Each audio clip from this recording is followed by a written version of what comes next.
The Portrait of a Lady is basically a pen portrait of the author's grandmother.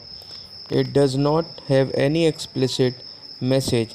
It only underlines the fact that a truly religious person is always calm and composed, kind hearted and generous.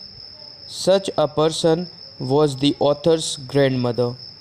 She was a thoroughly religious person. She had compassion and affection for all.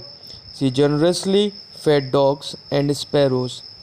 The author also hints at the generation gap as he refers to his grandmother's objection to the absence of any teaching of scriptures in his New English school and her particular apathy to music. Here, the author's realistic account makes us think of our own relationship with our grandparents. The grandmother in the story is, in fact, a universal figure of selfless and maternal love. So, now, students, let's begin with the summary of this chapter, The Portrait of a Lady, written by Kushwant Singh. So, let's begin now. Here, students, in this story, the author's grandmother was an old, short, fat lady with a wrinkled face, slightly bending her body. She walked with one hand on her waist. She always wore a white dress. Most of the time, she remained busy in telling the beads of her rosary, muttering inaudible prayers. In her white dress, she appeared to be a picture of serenity. It was difficult for the author to believe that she had once been young and pretty. The portrait of the author's grandfather hung above the mantelpiece with white flowing beard, big turban, and loose fitting clothes. He seemed 100 years old man. Actually, what happened, students? The author's parents left him with his grandmother when they moved to the city. The author and his grandmother became close friends. She used to wake him up in the morning and get ready for school. Together, they used to go to the school which was attached to the temple. While the author studied from the priest, his grandmother sat inside reading scriptures. After the school, both walked back home feeding the dogs with stale chapatis with the grandmother daily carried with her.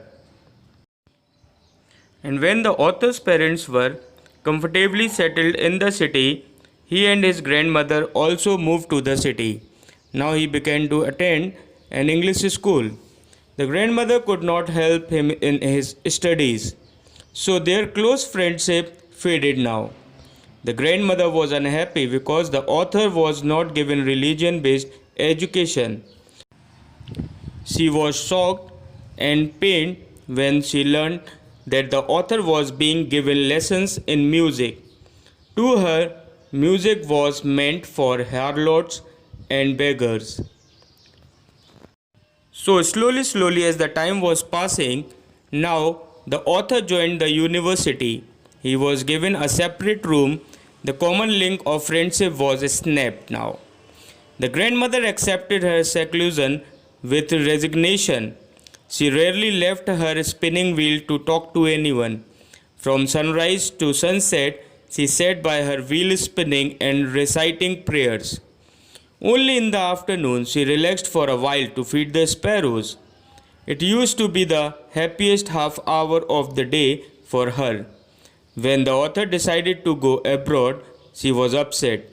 Still, she kept quiet. She was not sentimental when she saw the author off at the railway station. So now, after completing his education, the author was returning back to home.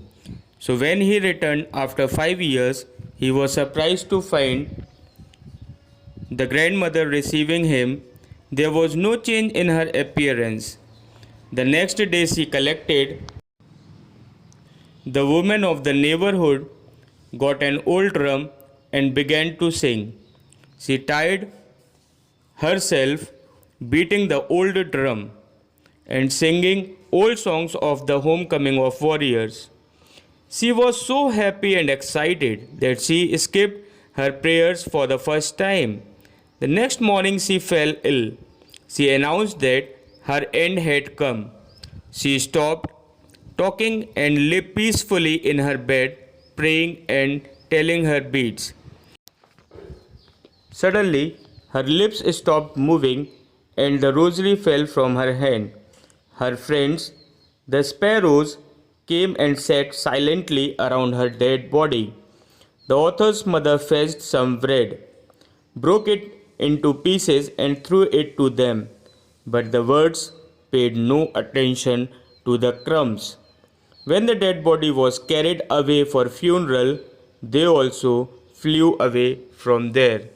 And the next morning, when Mother and Kuswant Singh saw all the crumbs were lying here and there in the veranda, they just swept them out of the house. And like this, the grandmother was dead, and finally, Kuswant Singh has shown the picture of grandmother who was practical and realistic. So here, the title of the story is appropriate. The focus is on the grandmother from the beginning to the end. In the true sense, it is a vivid portrait of the grandmother. The author gives a detailed account of the life and personality of a person with whom he had a long emotive association. By giving her graphic portrait, he seems to pay his tribute to his old friend who is his grandmother, who had a great influence on him. Okay, now students, we will have question answers in the next video. So till then, be safe, be at home, and thank you so much.